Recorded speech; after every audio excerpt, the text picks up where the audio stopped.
Continuing on, moisture meters are handheld units that allow you to probe the wood and actually determine what the moisture content of the wood is. This is a very essential tool to have to check on the moisture content. The moisture content of wood can be determined by oven drying a sample as previously described, so the process of oven drying and actually doing the calculations, using an electric moisture meter. Although the oven drying method is more accurate, meters are often used because readings can be secured rapidly and conveniently. The meters are usually calibrated to cover a range between 7 to 25%. Accuracy is a plus or minus 1% of the moisture content. There are two basic types of moisture meters. One determines the moisture content by measuring the electrical resistance between two pin type electrodes that are driven into the wood. The other type measures the capacity of a condenser in a high frequency circuit where the wood serves as the dielectric non-conducting material of the condenser. So there's different ways to physically interact with the wood and to determine its moisture content. Lumber defects. This is actually a pretty important section. So what I'll mention about this is when you go to the lumber yard or when you're buying lumber, the pieces have a certain cost based on their size and what tree that they are made of. But they're not. None of the pieces are identical. They're all different. And if you look at a piece and you notice that there's something wrong with it, then you shouldn't be getting that piece. And so we're going to talk about what those defects actually are. You're going to have to get comfortable with looking at different types of wood and trying to assess whether this wood is good to buy, because there's nothing more disappointing than buying something that's completely defective. Normally the lumberyard won't sell you something that's too defective, but because the moisture content of the wood can be so high, they can have received it and it could have been in good condition, but then as it dries unevenly, it could begin to warp depending on the grain structure. So you would want to make sure that you choose your pieces carefully, because if you pay for something that you can't use, that's very wasteful. Lumber defects, the next section. A defect is an irregularity occurring in or on wood that reduces its strength, durability, or usefulness. It may also detract from or improve the appearance. For example, knots, commonly considered a defect, may add to the appearance of pine paneling.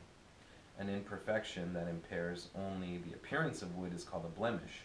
Some of the common defects include knots that are caused by an embedded branch or limb. Knots reduce the strength of the wood. The extent of the damage depends on the type of knot, size, and its location. The next category of defects is splits and checks. Split is definitely something that you can visualize the wood coming apart in a cracking sense. Check is definitely a large crack that's running throughout the board. The crack propagates through on the grain and can actually really ruin the piece structurally. So if the check is long enough, you probably shouldn't use that board because it will split along that check. Splits and checks. Separations of the wood fibers which run along the grain and across the annular growth rings. Splits usually occur at the ends of lumber that has been unevenly seasoned. Seasoned in this case means unevenly dried. Maybe it was too rapid. Shakes. Separation along the grain and between annular growth rings. Shakes are likely to occur only in species with abrupt changes from spring to summer growth. Pitch pockets. Pitch pockets are cavities that contain or have contained pitch in solid or liquid form. These are really sticky. If it gets on your clothes, you probably won't be getting that off. Honeycombing. Separation of the wood fibers inside the tree. Honeycombing may not be visible on the board surface. So it's an internal thing. Holes caused by handling equipment or boring insects and worms. Holes will lower the lumber's grade. Warp. Any variation from true or plain surface. Warp may include any one or combination of the following: a cup, a bow, a twist, which is a combination of the cup and the bow. Another imperfection, defect, is called wane, the presence of bark or the absence of wood along the edge of the board. Wane forms a bevel and or reduces width, so it makes it smaller than desired. Blue stain. Discoloration caused by a mold-like fungus. Blue stain has little or no effect on the strength of wood. However, it is objectionable for appearance in some grades of lumber. Decay. Disintegration of wood fibers due to fungi. Decay is often difficult to recognize in its early stages. In advanced stages, the wood is soft, spongy, and crumbles easily. Crumbling is definitely where you can compress the wood even with your fingers, and rubbing it around, it will actually disintegrate into a powder. Next section, softwood grades. Basic principles of grading lumber set down by the American Lumber Standards Committee are published by the U.S. Department of Commerce. Detailed rules are developed and applied by various associations of lumber producers: Western Wood Products Association, Southern Forest Products Association, California Redwood Association, and similar groups. These agencies publish grading rules for the species of lumber produced in their region. They also have qualified personnel who supervise grading standards at sawmills. Basic classification of softwood grading includes boards, dimensions, and timbers. The grades within these classifications are shown in a chart in the book. Another classification called factory and shop lumber is graded primarily for remanufacturing processes.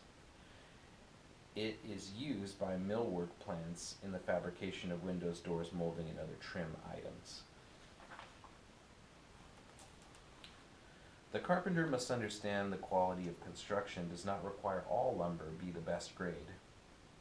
Today, lumber is graded for specific uses. In a given structure, several grades may be appropriate.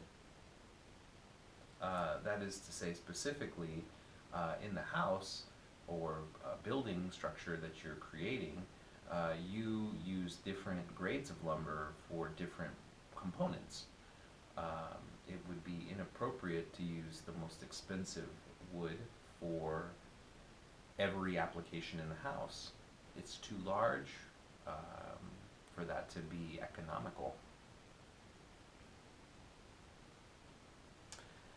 The key to good economical construction is matching the proper grade with its function. So consider what is the use of what you are making. And when you consider what that is, then choose the appropriate material for that use. Next section, hardwood grades. Grades for hardwood lumber are established by the National Hardwood Lumber Association. FAS, first and seconds, is the best grade. It specifies that pieces be no less than 6 inches wide by 8 feet long and yield at least 83 1/3% clear cuttings The next lower grade selects, is called selects, permits pieces 4 inches by 6 feet long. Still a lower grade number 1 common lumber in this group is expected to yield 66 2/3% clear cuttings. This is a little confusing, but the basic idea is the larger the piece that you get without defects, the higher the grade. And the defects we just covered, so any combination of those things would cause a deterioration in the price of the lumber that you're buying. If you notice that you're at the lumber yard or the hardware store and there is some defects in the wood that you're buying, make sure that you bring that to the attention of the associate. There might be a way that you can get discounted wood, or there are also ways that the lumber yard or the hardware store moves along, puts on sale lumber that is not at its best. So there are ways to negotiate for lumber if you know what defects to look for. Next, lumber stress values. In softwood lumber, all dimensions and timber grades except economy and mining are assigned stress values. Slope of grain, not sizes, and not locations are critical considerations. There are 2 methods of assessing stress values. Visual is the first, and machine rated is the second. In the machine rated method, lumber is fed into a special machine and subjected to bending forces. The stiffness of each piece, which is referred to as the modulus of elasticity, is measured and marked on each piece. Machine stress rated lumber, or MSR, must also meet certain visual requirements. So if it absolutely needs to bear a load or be used in a structural component of your construction project, the blueprints might be calling for a specific stress requirement. So you would need to have a certified piece of wood that's gone through these tests. Next section, lumber sizes. When listing and calculating the size and amount of lumber, the nominal dimension is always used. Nominal sizes are sometimes listed in quarters. For example, 1 1/4 material is given as 5/4. This nominal dimension is rough, unfinished measurement. The dress size is less than the nominal size as a result of seasoning and surfacing. Dress sizes of lumber established by the American Lumber Standards are applied consistently throughout the industry.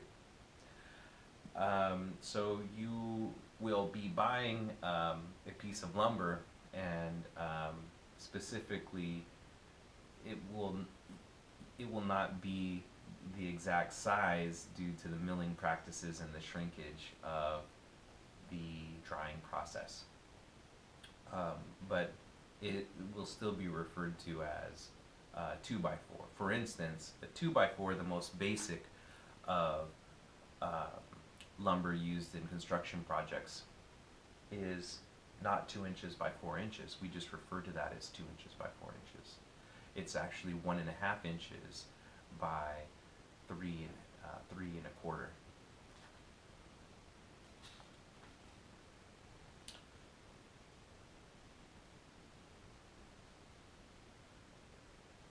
Calculating the board footage. The unit of measure for lumber of the board foot. Board foot. Board foot is 1 inch thick by 12 inches long by 12 inches wide. But again, the board foot, although we refer to this as the most basic of measurements for the wood that we would be buying, the board foot that you would be buying would be, if you say 1 inch thick, it's actually going to be 3/4 of an inch. And then if you say 12 inches wide, it's actually 11 1/4. So just be mindful of these common sizes, and that's how your building project comes together. It's all based on speed and these common sizes of lumber. So just be mindful of that as you're buying it. Yes, it does actually have a little different size. There's a section here about calculating board feet, and I might give some examples of that later.